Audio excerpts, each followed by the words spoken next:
Bernstein Show. Now, here's Ed. Yacht Rock. You know what Yacht Rock is? Well, we're going to learn about it today. Kevin Sucher and his wife Erin Sucher, welcome. The Docksiders are become a staple in Las Vegas for Yacht Rock. What is Yacht Rock? It is the question that just about everybody wants the answer to. And I would like to say that we are local experts on what Yacht Rock is. That's why you're here, Kevin. You had the right instinct of calling the Yacht Rockers in. Yacht Rock is loosely defined as soft rock hits of the 70s and 80s. Now, the stronger definition, the more detailed definition is Yacht Rock is music that was recorded between 1978 and 1982 by a specific group of musicians such as Toto. They played on Boz Scaggs records, they played on Michael Jackson records, they played on just about everything at the time. And it had to have a mixture of R&B, jazz, complex harmonies, and incredibly complex productions. Wow. And you know what, look, I think I have a little sample queued up of Yacht Rock. Christian, can we play that?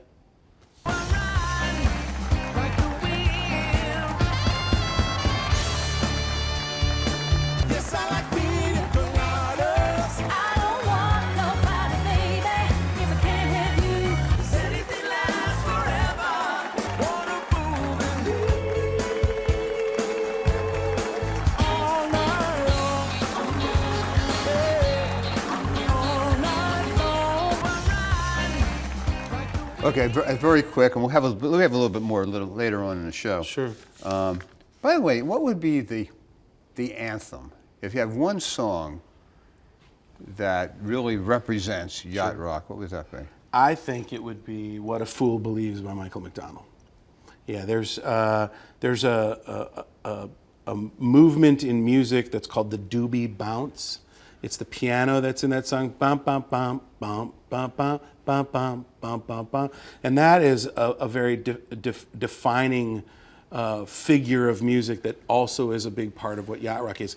Robbie Dupree basically borrowed that phrase for "Steal Away," very similar bouncing doobie bounce piano, and Michael McDonald is known as the godfather of what is Yacht Rock. So everything stems from Michael McDonald and kind of trickles down to Kenny Loggins, into Toto, into Christopher Cross, and it goes on from there. Wow. Yeah. You have an interesting background, right? Been in music most of your life. Producing, is that what your forte was? You won 3 Grammy nominees. What was that like, and what were they for? In 2009, I had my first 2 Grammy nominations.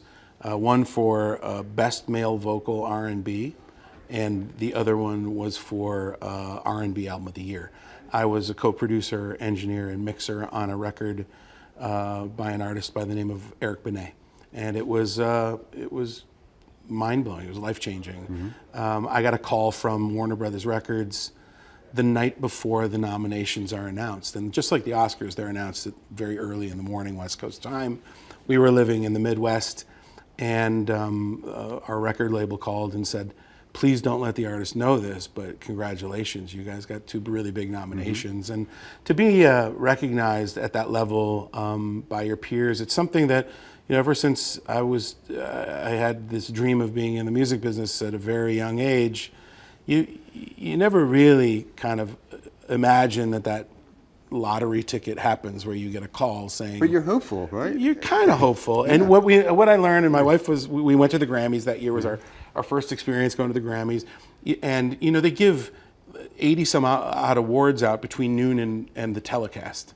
So you're standing in a room at the Staples Center at the time, and I think in LA it's called something different now, but you're standing with all your peers. Every celebrity and producer and record label are standing in a dark room, and they're doing a mini award show.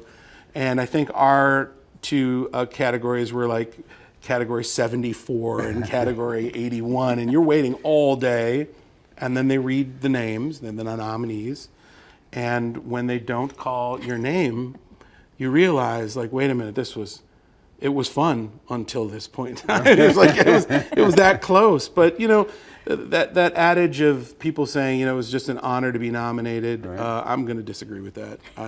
You want to win. I wanted to win that award. Really, my parents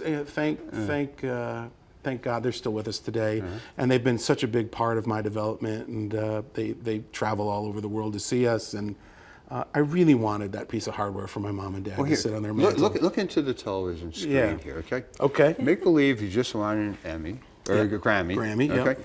Thank your parents. Wow. First of all, I'd like to thank my wife, first and foremost.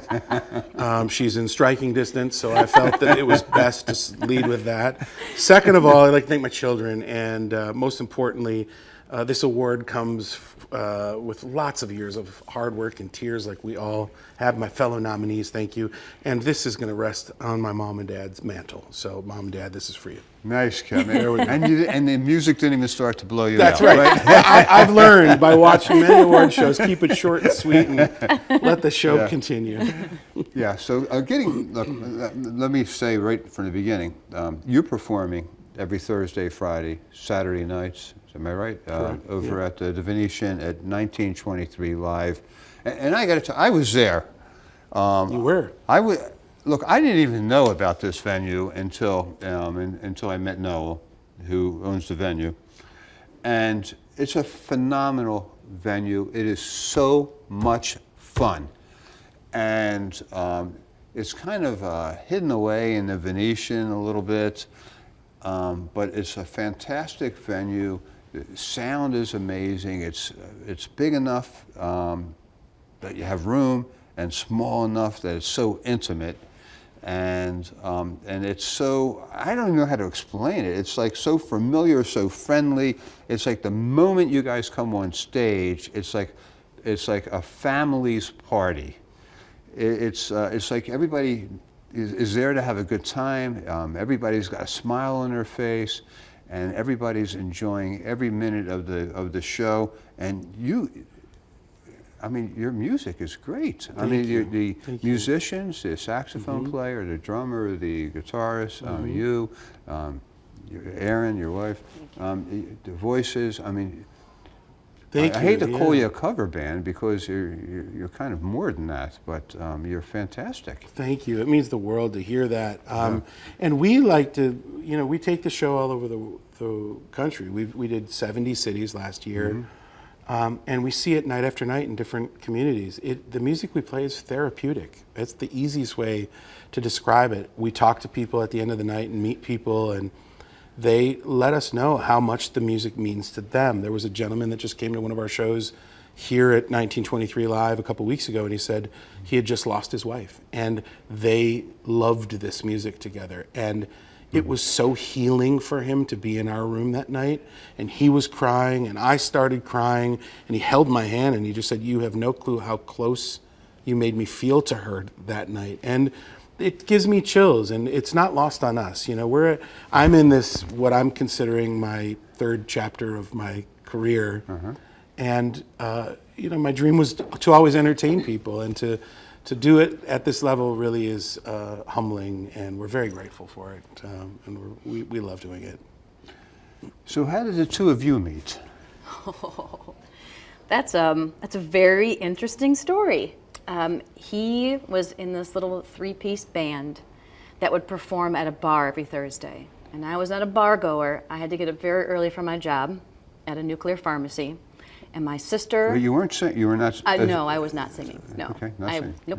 Right. I worked at a nuclear scientist, pharmacy. as you said. Yep, I'm a scientist at heart. And my sister and my boyfriend at the time convinced me to go see this group because they said they're hilarious.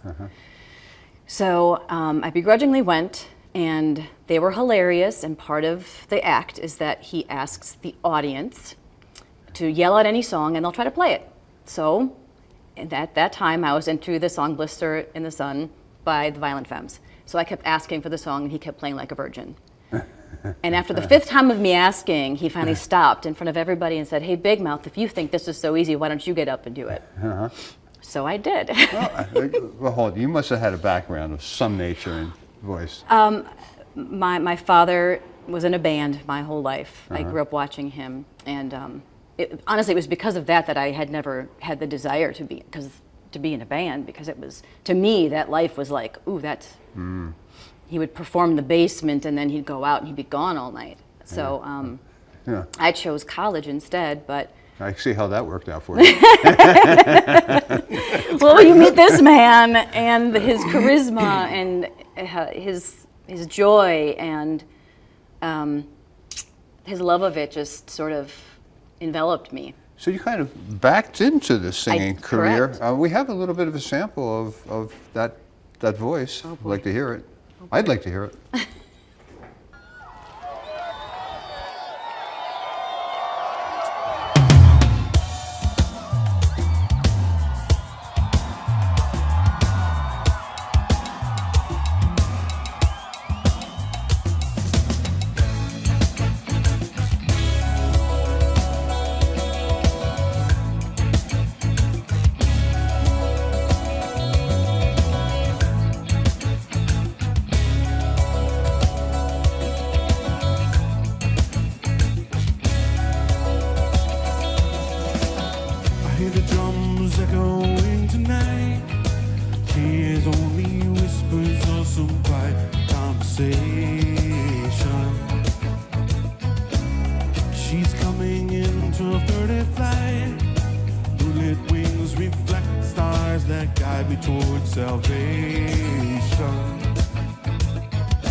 I stopped an old man along the way, hoping to find some old forgotten words or ancient melodies.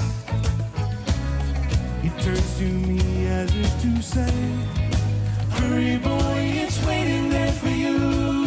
Come on, sing along. It's gonna take a lot to drag me away from you. There's nothing that a hundred men or more could ever do. I bless the rains down in Africa. It's gonna take some time to do the things we never had.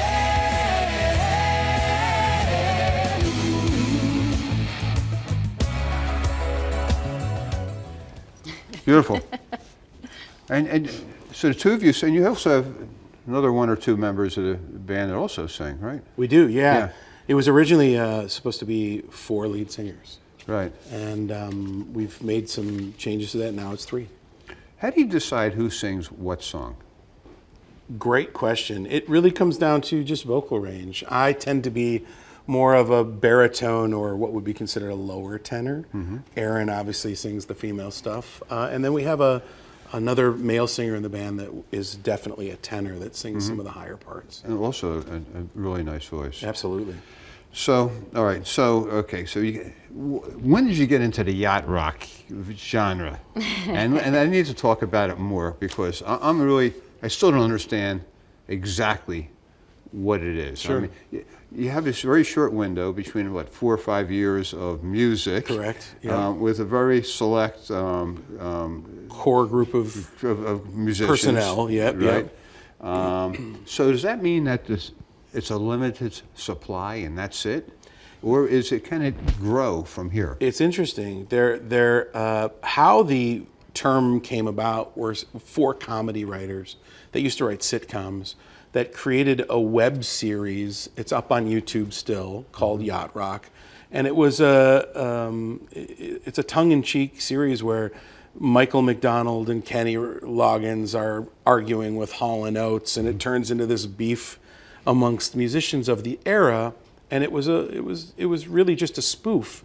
And a lot of people think yacht rock is a term about like the way people in the Hamptons would play, the sophisticated nose turned up music on their yachts in the early 80s.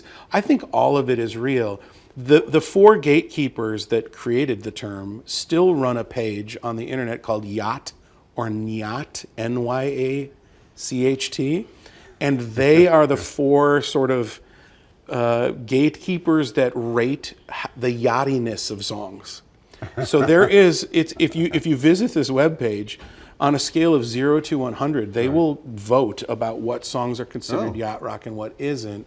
it's a really cool resource. And I think what I love about the genre is that it's open to our interpretation, right? The Docksiders play what we call yacht adjacent songs during our show. There aren't a ton of female artists that were originally considered yacht rock. And when we put the band together in 2018, it was very difficult to say, okay, we're going to just do yacht rock. I would say 80% of our show is truly yacht rock. That other 20% is are songs that we know the audience would love to hear that are also considered soft rock. And all of them you would have listened to in the dentist's chair in the early 80s and not admitted to people you knew that you really liked this music. Because at one point it wasn't maybe the coolest to like the soft rock stuff. So does that mean, but it doesn't imply, you're not implying like every song that Kenny Loggins sang is a yacht rock song. Correct. Right? I Yeah, mean, correct. Top Gun would or would not be. Danger Zone? Or Danger Zone, yeah. Not a yacht rock song. Not yacht rock. Why? It doesn't contain the defined pieces that would make it yacht rock. It was post 82, 83, I think. Yeah, what was Top Gun? Was it 84, I think so. 85, somewhere there? So it's post the era. It doesn't have the same complexities that they were looking for in the R&B side of things. It's a little rockier. Has a little bit more rock and roll to it. But I think that's what's cool about the genre. It's open to interpretation. There's another yacht rock band that actually does that song that we see on tour quite frequently. So it's pretty cool. But now that I think of it, I guess every genre is open to interpretation. Sure. If I say, soul music, right, or I say, even blues or jazz or in country. I mean, even today in today's world with the merger of styles and country and rock and hip hop all kind of coming together. And what is it, right? Right. Yeah, it's just a combination of everything. The coolest part about it to us, and like I mentioned earlier about how therapeutic it is, no matter how divided we are as in America right now, it's the music that connects us all, and we all can find something in common, relatively easily about a certain age or a genre of music that we all kind of grew up listening to. Well, that's what I found interesting about your show. When I looked around at the audience, there's young, old, black, white. It didn't matter. But the only commonality is that everybody had a smile on their face. Yeah. Everybody was enjoying themselves. And you guys really have a way of connecting to the audience and with the audience and bringing the audience in Thank you. with you Yeah. to the show. I wish that everybody could stand on stage and stand where we see the faces, because it really is just like you described. It is, and I've been in bands my whole life. I've been in, and I've done a lot of work in this industry and a lot of different hats. And to be back on stage now after a 25-year break that I personally took of performing, to see the audience, their faces. We were just in North Carolina this last weekend. We played a couple great shows there, and we were in Nashville last week as well. And it doesn't matter where we are. It's always the same.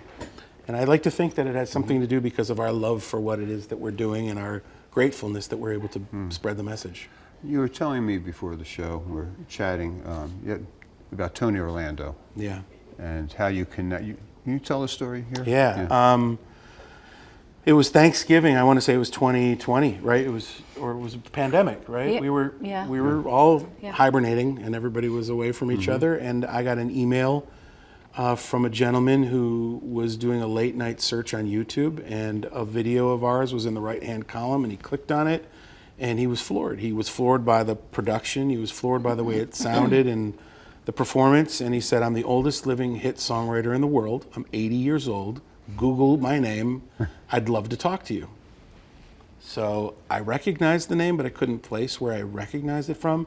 And he wrote one of my all-time favorite songs. He wrote "Tie a Yellow Ribbon Round the Old Oak Tree." He wrote "Knock 3 Times." He wrote "Come on, Marianne" for Frankie Valli and the Four Seasons. Right. This guy is a legend. His name's L. Russell Brown.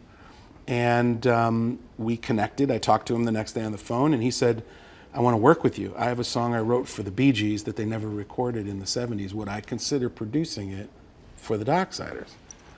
And I looked at my wife and I said, this is like a dream come true. Of course, I'd be honored to hear it. And he sent me a demo, and it sounded like it came out of a time capsule, and it was incredible, and I couldn't figure it out.